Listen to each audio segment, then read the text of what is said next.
아멘. 우리 함께 신앙 고백합니다. 나는 전능하신 아버지 하나님 천지의 창조주를 믿습니다. 나는 그의 유일하신 아들 우리 주 예수 그리스도를 믿습니다. 그는 성령으로 잉태되어 동정녀 마리아에게 나시고 본디오 빌라도에게 고난을 받아 십자가에 못 박혀 죽으시고 장사된 지 사흘 만에 죽은 자 가운데서 다시 살아나셨으며 하늘에 오르시어 전능하신 아버지 하나님 우편에 앉아 계시다가 거기로부터 살아있는 자와 죽은 자를 심판하러 오십니다. 나는 성령을 믿으며 거룩한 공교회와 성도의 교제와 죄를 용서받는 것과 몸의 부활과 영생을 믿습니다. 아멘. 오늘 선포되어질 하나님의 말씀은 요한계시록 16장 10절에서 21절까지 말씀을 우리 함께 읽겠습니다. 요한계시록 16장 10절에서 21절까지 말씀을 합독합니다. 우리 같이 읽겠습니다. 또 다섯째 천사가 그 대접을 짐승의 왕자에 쏟으니 그 나라가 곧 어두워지며 사람들이 아파서 자기 혀를 깨물고 아픈 것과 종기로 말미암아 하늘의 하나님을 비방하고 그들의 행위를 회개하지 아니하더라. 또 여섯째 천사가 그 대접을 큰 강 유브라데에 쏟으며 강물이 말라서 동방에서 오는 왕들의 길이 예비되었더라. 또 내가 보매 개구리 같은 새 더러운 영이 용의 입과 짐승의 입과 거짓 선지자의 입에서 나오니 그들은 귀신의 영이라 이적을 행하여 온 천하 왕들에게 가서 하나님 곧 전능하신 이의 큰 날에 있을 전쟁을 위하여 그들을 모으더라. 보라, 내가 도둑같이 오리니 누구든지 깨어 자기 옷을 지켜 벌거벗고 다니지 아니하며 자기의 부끄러움을 보이지 아니하는 자는 복이 있도다. 새 영이 히브리어로 아마겟돈이라 하는 곳으로 왕들을 모으더라. 일곱째 천사가 그 대접을 공중에 쏟음에 큰 음성이 성전에서 보좌로부터 나와서 이르되 되었다 하시니 번개와 음성들과 우레소리가 있고 또 큰 지진이 있어 얼마나 큰지 사람이 땅에 있어 온 이래로 이같이 큰 지진이 없었더라.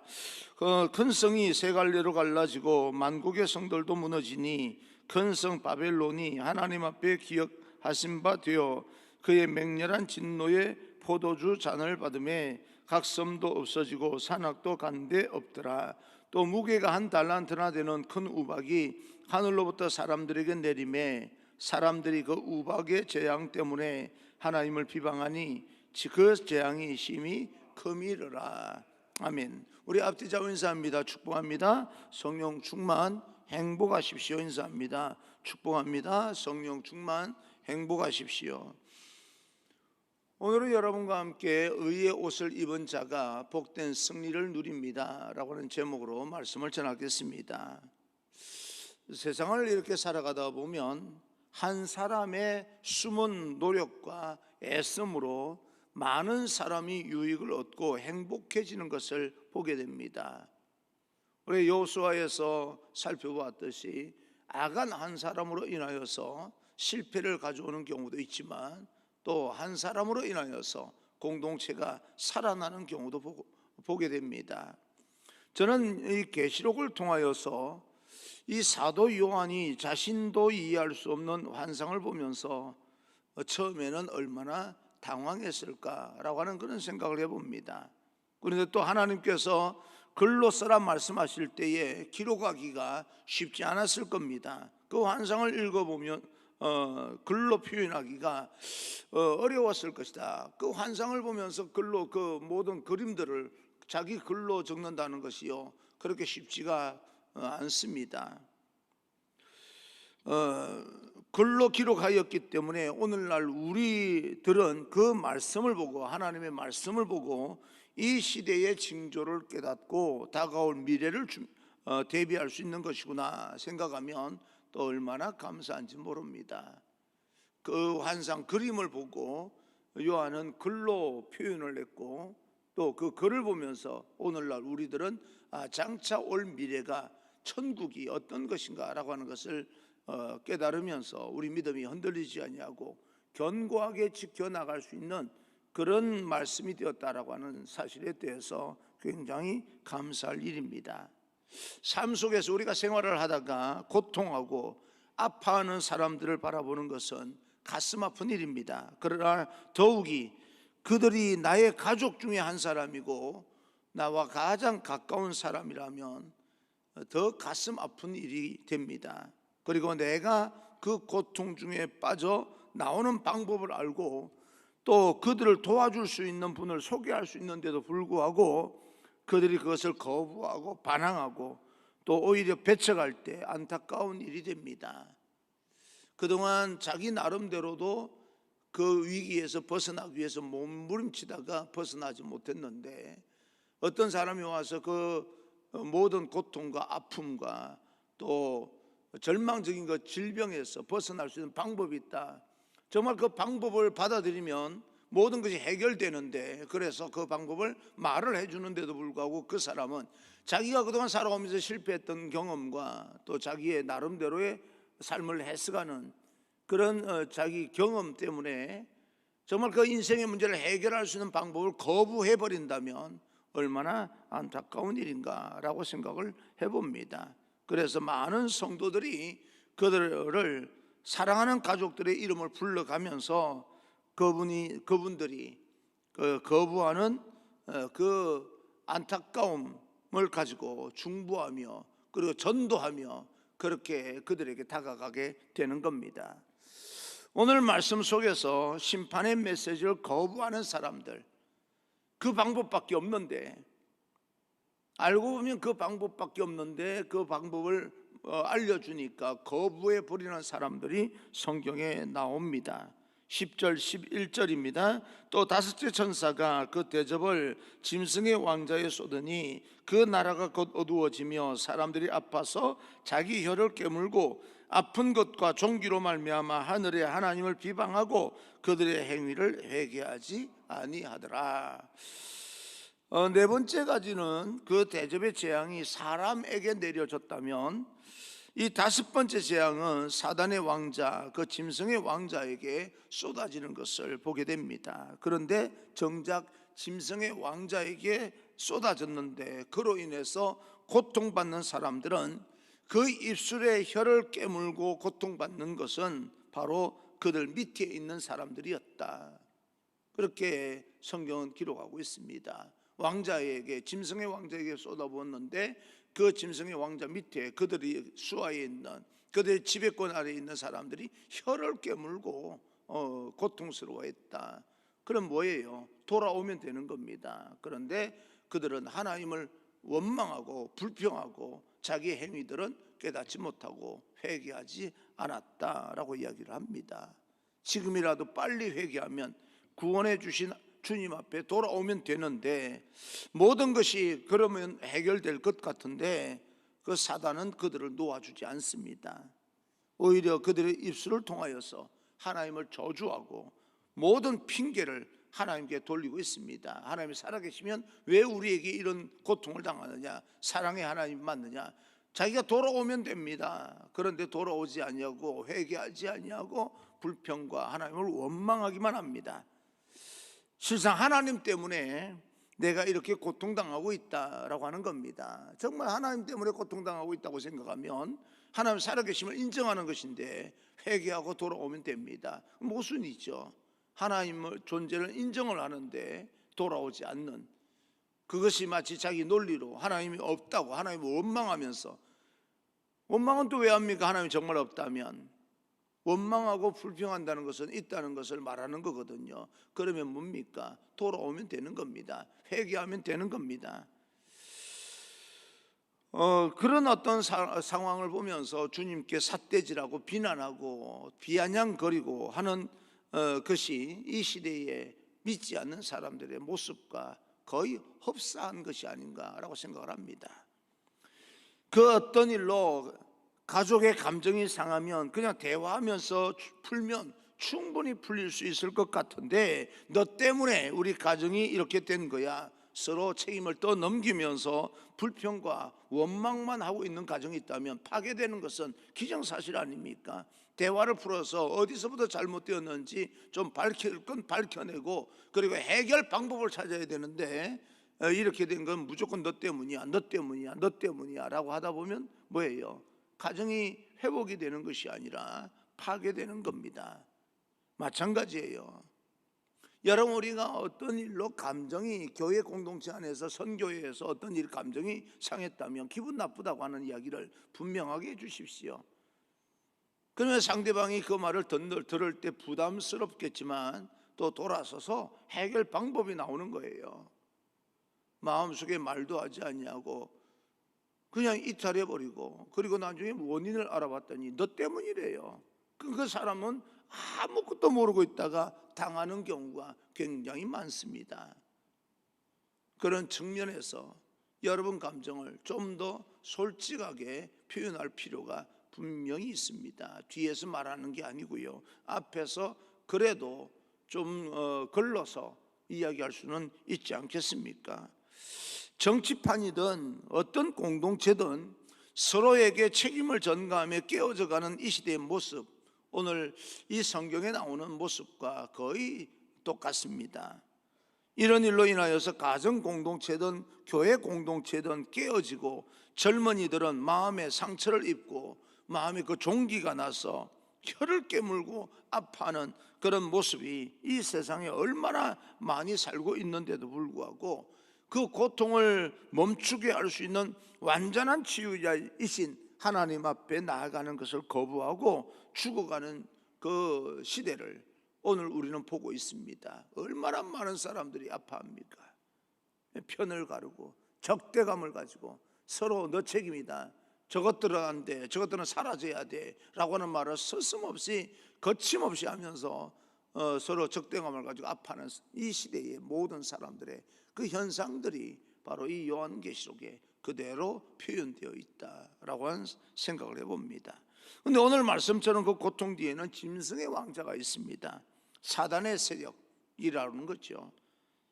여러분, 믿음의 눈으로 보게 되면 충분히 알 수 있습니다. 그 마음이 정말 사랑의 마음인지 아닌지, 뭔가 욕망에 의해 탐욕에 의해서 움직이고 있는 것인지 아닌지 우리는 조금만 우리가 눈여겨본다면 충분히 알 수 있는 부분들이 있습니다. 굶주린 사자처럼 삼킬 자를 찾아다니고 있는 사단의 괴계를 믿음으로 바라봐야 됩니다. 우리는 거기에 넘어가면 절대 안 됩니다. 그러기에 우리는 때를 얻든지 못 얻든지 치료자 되시고 심판자 되시는 주님을 전해야 되고요, 생명의 메시지를 그들에게 전해야 됩니다. 해결 방법이 여기밖에 없다라고 하는 사실을 분명히 알려줘야 됩니다. 또 여섯 번째 대접을 유브라데 강에 쏟고 있습니다. 12절입니다. 12절, 또 여섯째 천사가 그 대접을 큰 강 유브라데에 쏟음에 강물이 말라서 동방에서 오는 왕들의 길이 예비되었더라. 하나님의 진노의 심판은 계속되고 있습니다. 그러나 짐승에 속한 자는 여전히 회개하지 않냐고 하나님을 비난하고 있습니다. 비아냥거리고 있는 거죠. 그러나 짐승에 속한 자는 이런 어떤 그 회개하지 않냐고 계속 비난하고 원망하고 하는 가운데 죽어가고 있는 겁니다. 망하고 있는 거예요. 멸망당하고 있는 겁니다. 모든 것이 무너지는 것을 보게 되는 것입니다. 그리고 동방에 속한 세상 왕들은 하나님을 대적하기 위해서 그들은 몰려들고 있습니다. 질문합니다. 왜 하나님의 대적들이 하나님을 대적하기 위해서 몰려오도록 하나님께서는 그 강을 막지 않냐고 내버려 두는 걸까? 홍수라도 내려서 그들을 썰어버리지 왜 그들을 모을까라고 하는 그런 질문을 스스로도 해봤습니다. 마귀 그 두목과 사단의 목을 꺾어서 승리하신 하나님, 왕들이 몰려오는 것을 보는 그 세상 사람들은 어렵고 두렵겠지만 하나님은 그들이 두려운 대상이 아니지 않습니까? 세상에서 존경받는 높은 왕이라도 어떤 권세를 가진 사람이라 할지라도 그들은 하나님 앞에서 그저 피조물에 불과하다고 하는 사실을 말해주고 있습니다. 하나님은 그들을 두려워하지 않습니다. 아무리 거대한 집단을 이루어서 하나님을 대적한다 할지라도 그들은 그저 하나님의 피조물일 뿐입니다. 하나님만이 이 세상의 역사의 통치자고 처음과 나중 되시고 이미 승리하신 하나님이시기 때문에 천만인의 왕들이 몰려온다 할지라도 하나님이 두려워할 필요가 없는 겁니다. 그런 전능하신 하나님을 오늘 성경을 통해서 우리는 발견하게 되는 겁니다. 한 가지 분명한 것은 사단은 거짓말쟁이입니다. 이미 자신들은 하나님 앞에서 실패했음에도 불구하고 사람들을 유혹해서 자신이 승리하고 이적을 행하며 능력이 있는 것처럼 속여서 자기 수하에 자기 지배권 아래 두려고 하는 그런 거짓말쟁이들입니다. 그들은 왜 그렇게 거짓말을 합니까? 하나님 그 천국 구원을 그 영혼들이 구원 얻는 것이 싫어서 자기들과 함께 먼 훗날 자기들이 거해야 될 곳에 데리고 가기 위해서입니다. 속으면 안 됩니다. 재미있는 것은 사단도 기적을 행합니다. 그 현상에 현혹되어서 이리저리 몰려다니고 있는 거예요. 여러분, 현상만 가지고 몰려다니면 안 됩니다. 우리는 믿음을 지켜야 됩니다.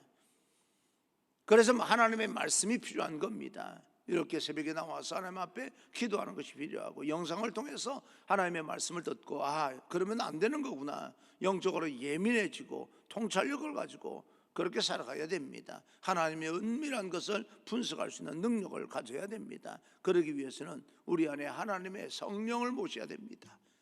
하늘의 지혜와 지식이 임하게 됩니다.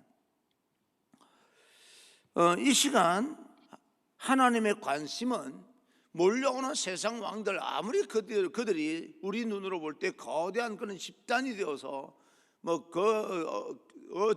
세상이 어쩌지 못하는 그런 권세를 가지고 몰려온다 할지라도 하나님은 그들을 두려워하지 않습니다.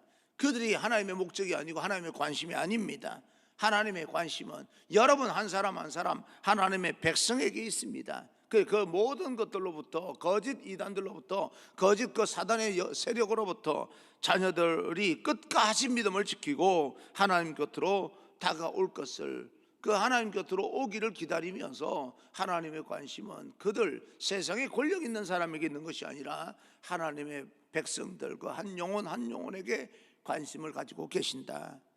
아시아의 7 교회들에게 보내는 메시지도 그들이 마지막 시대에 깨어 있어서 준비하게 하기 위한 하나님의 사랑의 메시지입니다. 책망도 있고 또 칭찬도 있는데 그런 어떤 책망을 하는 이유가 뭡니까? 사랑한다는 거예요. 그러지 말라는 겁니다. 그러면 안 된다는 겁니다. 그래서 그 교회 공동체에게 책망을 하고 그들이 어떤 것이 잘못되었는지 구체적으로 지적하고 그것을 통하여서 그들이 돌이키라라고 하는, 하나님 오심을 준비하고 성도로서 하나님의 백성으로서 이 땅에서 제대로 살게 하기 위해서 책망도 하시고 또 칭찬도 하시고 그러는 겁니다. 그것도 구체적으로요. 첫사랑을 잃어버렸다, 뭐예요? 첫사랑을 회복하라는 이야기입니다. 하나님께서는 모든 성도들이 끝까지 믿음 안에서 살기를 원하십니다. 오늘도 주님의 재림을 기다리면서 주님의 거룩한 세마포를 입고 그 수치를 가리는 자가 복이 있다라고 그래서 말씀하십니다. 지금 저와 여러분들은 어떤 믿음의 옷을 입고 있습니까? 세상에 주는 옷만 입고 수치를 가려졌다, 나는 이렇게 잘 나가고 있어, 나는 이 정도의 메이커 옷을 입고 있는 거야 라고 말하면서 세상 사람들에게 의시되며 살아갑니까? 그럼 영적인 옷, 믿음의 옷은 어떤 옷을 입고 있습니까? 하나님께서 입혀주신 거룩한 세마포, 영적인 그 믿음의 옷을 입고 세상과 구별된 삶을 살면서 마지막 날까지 하나님의 자녀로서 믿음을 지키며 살아갈 수 있는 귀한 여러분 되기를 주님 이름으로 축원합니다. 우리는 그렇게 살아야 됩니다. 세상 옷만 입고요 자랑하면서 그렇게 의시되면서 살아가는 것이 인생이 전부가 아닙니다. 우리는 선택을 해야 됩니다. 어떤 선택을 해야 됩니까? 믿음의 옷을 입고 믿음을 지키기로 선택을 해야 됩니다. 16절입니다. 16절 새 영이 히브리어로 아마겟돈이라 하는 곳으로 왕들을 모으더라. 아마겟돈이라고 하는 말은 무기라고 하는 뜻, 또 산이라고 하는 그런 뜻이 있습니다. 이곳은 하나님과 영적 전쟁을 치를 장소입니다. 그들은 무기를 모으고 일정한 장소 산에서 그들이 다 모이고 있는 거지요. 바로 거짓 영들이 세상의 왕들, 모은 세상의 왕들과 하나님과 전쟁을 치르고자 하는 장소가 바로 아마겟돈이다. 하나님과 이제 거룩한 영적 전쟁이 일어나게 되는 겁니다. 우리의 삶 속에서도 이런 치열한 영적 전쟁을 치르는 장소가 있습니다. 이 아마겟돈이라고 하는 영적 전쟁 치르는 곳이요, 어쩌면 좀 죄송하지만 여러분 가정이 될 수도 있고요, 회사가 될 수가 있습니다. 하나님을 대적하는 사람들, 비아냥거리는 사람들, 손가락질하는 사람들, 충분히 그 사람들이 비아냥거리고 손가락질하는 것이 이해가 될 것처럼 보이지만 하나님을 대적합니다. 그런데 하나님을 대적하는 자가 살아남을 자가 없습니다. 사실은 알고 보면 그럼 우리는 뭐 해야 되는 거예요? 우리의 정당성을 그들에게 계속 주장하면서 그렇게 하는 것이 아니라 그들을 불쌍히 여겨야 되는 겁니다. 우리가 영적 전쟁에서 지면 안 되지만 세상의 힘으로, 권력으로, 권세로, 목소리 큰 그 목소리로 이기려고 하는 것이 아니라 믿음으로 이겨야 되는 겁니다. 그러면 그 영혼들을 불쌍히 여겨야 되는 거죠. 그런데 우리는요, 힘으로 이겨먹으려고 합니다. 세상의 논리로 이겨먹으려고 합니다. 실질적으로 그건 이기는 게 아니다라고 하는 거죠. 계속해서 치열한 전쟁만 더 일으키게 되는 겁니다. 우리는 영적 전쟁에서 이겨야 되는 겁니다. 질 수 없는 전쟁을 하고 있는 거예요. 그런데요, 지지도 않는 전쟁입니다. 말로 이겨먹으려고 하거나 아니면 힘으로 밀어붙여서 그들의 입을 막아버리는 것으로 이기는 것이 아닙니다. 그들의 영혼을 불쌍히 여겨야 되는 거죠. 오늘 나의 삶의 자리, 여러분이 세상을 향해 나가는 나의 삶의 모든 자리가 영적 전쟁을 치르는 장소가 될 것입니다. 내게 침투하는 사단의 유혹으로부터 흔들릴 수 있는 그런 싸움이 나로 믿음을 흔들리게 만드는 모든 삶의 현장이 바로 아마겟돈입니다. 특별한 장소가 아니에요. 내 삶의 장소가 바로 아마겟돈입니다. 그리고 마지막 7번째 대접이 쏟아지면서 성전의 보좌에서 소리가 들립니다. 번개음성, 우레소리, 큰 지진과 큰 성과 나라들이 무너지고 큰 성 바벨론도 하나님의 진노 속에 있다. 주변에 성도들, 산도 사라지고 성도, 산도 사라지고 하늘에서 1달란트 되는 큰 우박이 떨어진다. 이렇게 말씀하고 있습니다. 1달란트는 60kg 정도 되는 그런 정도의 우박입니다. 여러분 60kg 정도 되는 60kg 정도 되는 우박이요, 하늘에서 막 떨어진다고 생각해 보십시오. 상상할 수 없는 큰 우박이요, 떨어지는, 얼마나 무섭습니까? 얼마나 두렵습니까?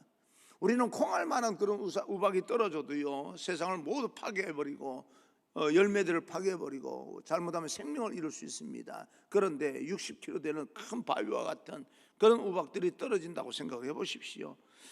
세상에 있는 사람들은 얼마나 놀라서 우왕좌왕 흩어지겠습니까? 어디 간들 그런 우박에서 피할 데가 어디 있겠습니까?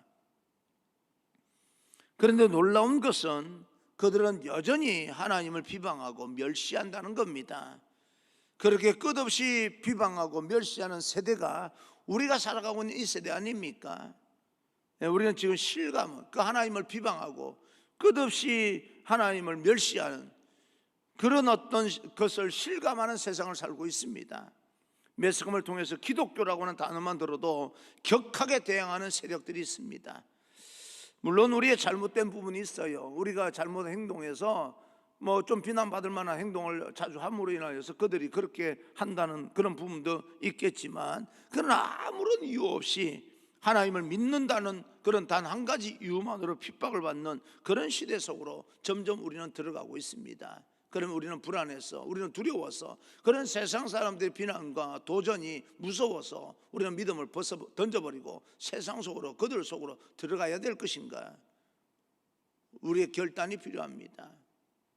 현상이 두려워서, 세상 속으로 세속적으로 들어가야 되는 건지 그들에게 흡수돼 버려야 되는지, 그럼에도 불구하고 믿음을 지켜서 결국은 우리는 하나님 곁으로 가야 되는 것인지 우리는 결단을 해야 됩니다.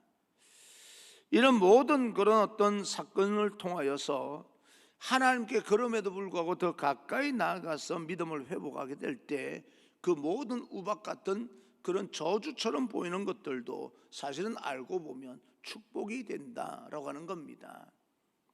하나님께서 우리를 돌이키게 하는 축복의 매개체가 됩니다. 하나님을 대적해서 살아남을 자가 정말 없습니다. 하나님께서 손을 드시면 멈추게 할 자가 없습니다. 하나님께서 진노하시면 그 어느 누구도 그것을 막을 자가 없음을 깨닫고 그 하나님을 찬양하며 믿음으로 세상 현상에 겁먹지 말고 당당하게 결단하면서 믿음을 지켜나가는 그런 우리 모두가 되어지기를 주님 이름으로 축복합니다. 우리 하나님의 사람입니다. 하나님의 사람들이 믿음을 가지고요, 현상 유지나 세상 속에서 두려워하며 벌벌 떨며 사는 것이 아니라 그 모든 회복을 넘어서서 현상 유지를 넘어서서 번성의 축복과 부흥의 축복을 누리게 될 것을 믿고요, 한 걸음 한 걸음 당당하게 나아갈 수 있는 그런 믿음의 사람, 하나님의 백성 여러분이 되기를 주님 이름으로 축원합니다. 할렐루야.